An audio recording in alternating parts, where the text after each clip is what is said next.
நான் மஞ்சுமன் பாய்ஸ் கடை சொல்ல போகிறேன். எல்லா ஃப்ரெண்ட்ஸும் சேர்ந்து ஒரு காரில் ஒரு ட்ரிப்பு போகிறாங்க.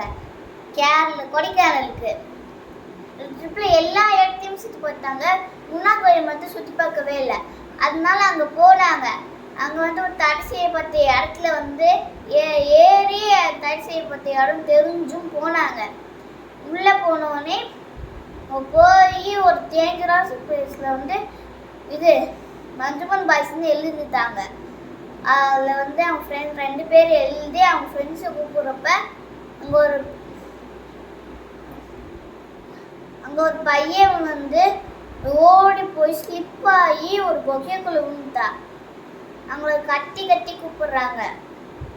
அப்போ சவுண்டே கேட்காததுனால எனக்கு பயந்து அந்த கடைக்காரங்க அவங்களுக்கு ஃபோட்டோ எடுத்து கொடுத்தாங்க. அவங்க இன்னொருத்தவங்க ஃபோட்டோ எடுத்து கொடுத்தாங்க. அவங்கள போலீஸ்க்கு தெரியும் எங்கே இருக்காங்கன்னு கேட்டப்ப அவங்க அங்கே இருக்காங்க, இல்லைன்னா ஸ்டேஷனுக்கு போங்க அப்படின்னு சொன்னாங்க.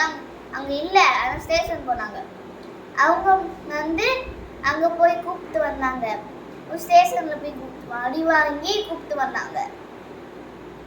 அப்போ ஃபயர் சர்வீஸ் ஆளுங்களே நிறைய டெட் பாடி எடுத்து வந்துருக்காங்க. அவங்களாலே போக முடியல.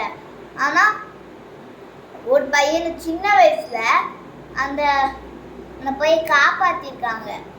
அந்த உருவுக்குள்ள விழுந்த பையன். அதனால நானே போகிறேன். அவங்க போலீஸ்காரங்களாம் சொன்னாங்க அவ்வளோ ஃபயர் சர்வீஸ்காரங்க நிறைய டெட் பாடி எடுத்து வந்தாங்க. போக முடியல. ஒரு மனசு நீ எப்படா போக முடியும் கேட்டதுக்கு அவங்க ஃப்ரெண்டு நான் உதவி பண்ணுவேன்னு சொல்லி மாற்றிட்டாங்க. அந்த கயிறை கட்டுறதுக்கு அவங்க சொல்லி கொடுத்தாங்க. 200 ஆள் போய் அந்த கயிறு தீர்ந்து போயிடுச்சு. அப்புறம் நான் உன்னை மேலே இருக்கவான்னு நான் ஃப்ரெண்டு சொல்லிட்டேன். வேணாம், மேலே இருக்காத, இழுத்துலாம் தீர்ந்து கயிறு தீர்ந்து போயிடுச்சுன்னொடனே நீ இன்னொரு கயிறு போட்டு மாற்றி கீழே இறக்கலைன்னா நான் கயிறை அவுத்து விட்டு கீழே போயிடுவேன் அப்படின்னு சொன்னோடனே பயந்து போய் கயிறை போலீஸ்காரங்க சொன்னோடனே இன்னொரு கயிறை மாற்றி வச்சு மறுபடியும் உள்ளே இருக்கிறாங்க. அப்போ நான் பார்த்துட்டேன் அவர் பார்த்துட்டேன்னு சொன்னோடனே இன்னும் எல்லாரும் நிறுத்துதாங்க. அப்போ அவன் கயிறு சொல்லி கொடுத்து ஞாபகம் இருக்கான்னு சொன்னோடனே தெரியல போல மறந்துடுச்சு. ஆனால் அவன் இருக்குன்னு சொல்லி அவனுக்கு தெரிஞ்ச மாதிரி கட்டி போகிறப்ப நீ யாரா நீன்னு அவன் கழுத்தை பிடிச்சிட்டியா. நான் அப்படியே மயக்க போட்டு விழுந்துட்டியான். அப்படியே கொஞ்சம் கொஞ்சமாக மேலே இழுக்க போகுது. யாரா நீன்னு சொன்னோடனே ஃபயர் சர்வீஸ்காரங்க விழுந்துட்டாங்க. அவங்க கயிறு இழுக்காது தானே, அதனால கயிறு இழுத்துருவாங்க. கயிறு இழுத்து கொண்டு இழுத்து நிற்பாங்க. அப்புறம் வெளியே வந்த உடனே அவங்க ஃப்ரெண்ட்ஸ் எல்லாம் சந்தோஷப்படுவாங்கம்மா, ஃப்ரெண்டு காப்பாற்றிட்டோமே அப்படின்னோடனே. ஆனால் போலீஸ்காரங்களே ஒரு நிமிஷம் ஆச்சரியப்படுவாங்க. அப்புறம் அந்த கடை வச்சுருக்காங்க.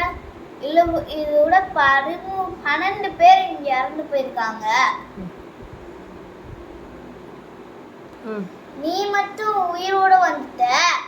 நீ அப்பதான் தெய்வம். 12 பேர் இறந்து போய் நீ மட்டும் உயிரோட எப்படி வந்த? அந்த கொக்கை ரொம்ப டேஞ்சரஸ், ரொம்ப பயமானது.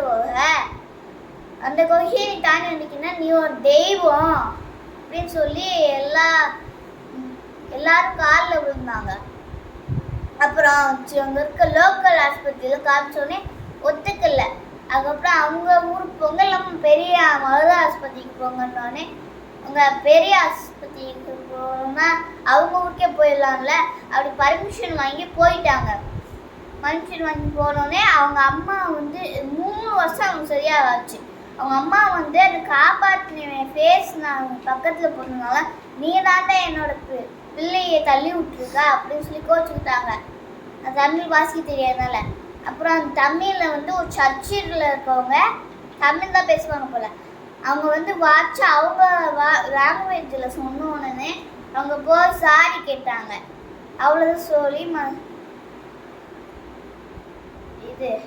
அவ்வளோதான் மூவி. இது பிடிச்சிருந்துச்சுன்னா